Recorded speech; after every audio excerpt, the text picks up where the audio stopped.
புதியதொரு வாழ்க்கை இயேசு தந்தாரே, பழையவை மாற்றி ஜீவனை கொடுத்தாரே. புதியதொரு வாழ்க்கை இயேசு தந்தாரே,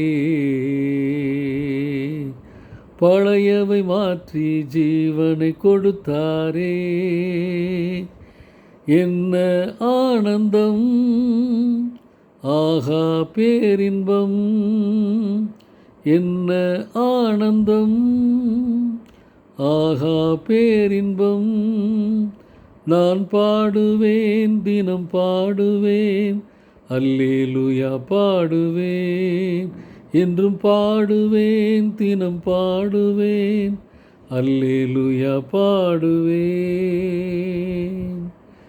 டியர் ஃப்ரெண்ட்ஸ், அன்பின் வாழ்த்துக்கள். ஆண்டவரும் இரட்சகருமாகிய இயேசு கிறிஸ்துவின் இனிய நாமத்திலே உங்களை வாழ்த்துகிறேன்.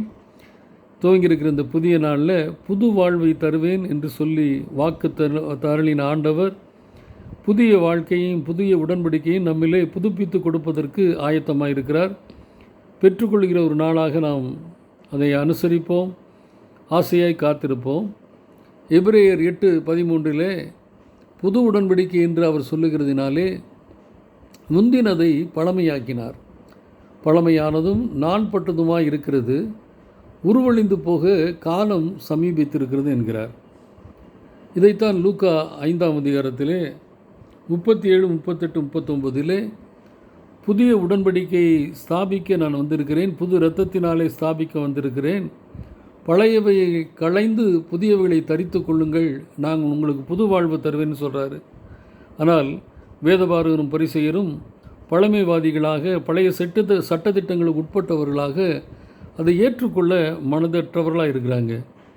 லூக்கா 5 துவக்கத்தில் பார்க்கும் பொழுது சாதாரணமான மீனவர்கள், குஷ்டரோகிகள், திமிர்வாதக்காரர்கள் எல்லாம் ஏற்றுக்கொண்டு புது வாழ்வை பெற்றுக்கொண்டார்கள். ஆனால் பாரம்பரியத்தில் ஊறியிருந்த அந்த பரிசெயரும் வேதபாரகரும் சதுசேயரும் என்ன பண்ணுறாங்க, அந்த பழமையை விட்டு புதிய லைஃப் சொல்கிறாரே ஆண்டவர், அதை ஏற்றுக்கொள்ள தயங்குகிறார்கள், தடுமாறுகிறார்கள், அதை மறுக்கிறார்கள்.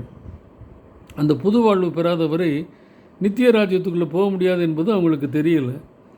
ஆகையால் என்ன பண்ணுறாங்க, ஆண்டவர் சொல்கிறாரு, அநேக விளக்கங்களை சொல்லிவிட்டு இறுதியாக ஒருவனும் புது திராட்சை ரசத்தை பல துருத்திகளில் வார்த்து வைக்க மாட்டான், வார்த்து வைத்தால் புது ரசம் துருத்திகளை கிழித்து போடும்.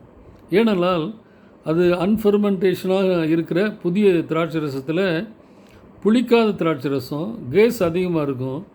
அதை பழைய துருத்திகளில் ஊற்றினோம்னா அந்த கேஸ் என்ன பண்ணும், அதை பீரிட்டு போடும், வேஸ்ட்டாக போயிடும்னு சொல்லுகிறார். புது ரசத்தை என்ன பண்ணணுமா, புது துருத்திகளில் வார்த்து வைக்க வேண்டும், அப்பொழுது இரண்டும் பத்திரப்பட்டிருக்கும். ஆனால் நீங்கள் என்ன பண்ணுறீங்கன்னா, பழைய ரசத்தை குடித்து பழகினவங்க புது ரசத்தை ஏற்றுக்கொள்ள மாட்டீங்கன்னு சொல்லி பரிசேயரையும் சதுசேயரையும் அவர்களோடு கூட அன்றாட கலாச்சாரத்தில் உள்ள திராட்சை ரசத்தின் மூலமாக இந்த புது உடன்படிக்கையை விளக்குகிறார்.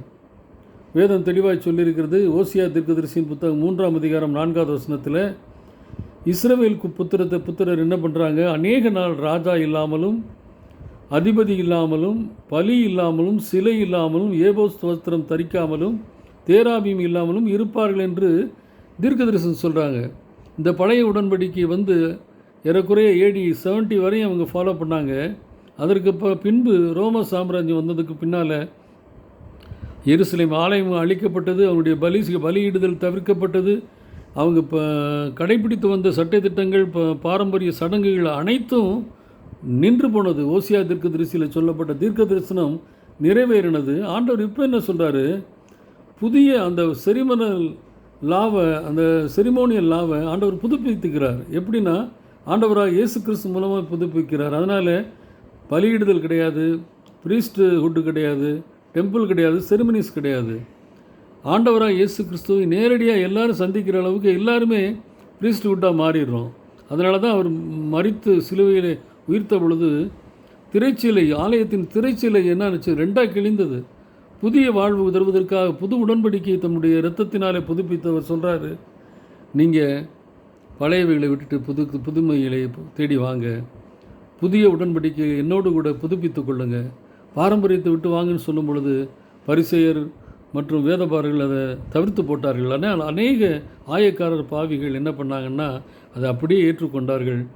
மனம் திரும்பினார்கள், விடுதலை பெற்றார்கள், புது வாழ்வு பெற்றார்கள். இன்றைக்கும் கூட இந்த சுவிசேஷம் எல்லாருக்கும் சொல்லப்படுது. பழைய பாரம்பரியத்தை விட்டு வெளியே வர முடியாதவங்க இந்த புதிய உடன்படிக்கையை, புது ரசத்தையும் புது துருத்தியையும் அனுபவிக்க முடியாது. எனக்கு உங்களுக்கும் மீண்டும் ஒரு அழைப்பை விடுகிறார் ஆண்டவர். இந்த புது உடன்படிக்கையிலே என் புதிய இரத்தத்தினால் கழுவப்பட்டு சுத்திகரிப்பை பெற்றுக்கொள்ளுங்கள், அப்பொழுது நித்திய ஜீவனை பெற்றுக்கொள்ள முடியும் என்கிற அந்த அழைப்பை உணர்ந்து ஏற்றுக்கொண்டு இந்த புதிய நாளில் புதிய வாழ்வை பெற்றுக்கொள்வோம். கர்த்தர் தாமே அப்படிப்பட்ட கிருபைகளை தருவாராக. ஆமேன்.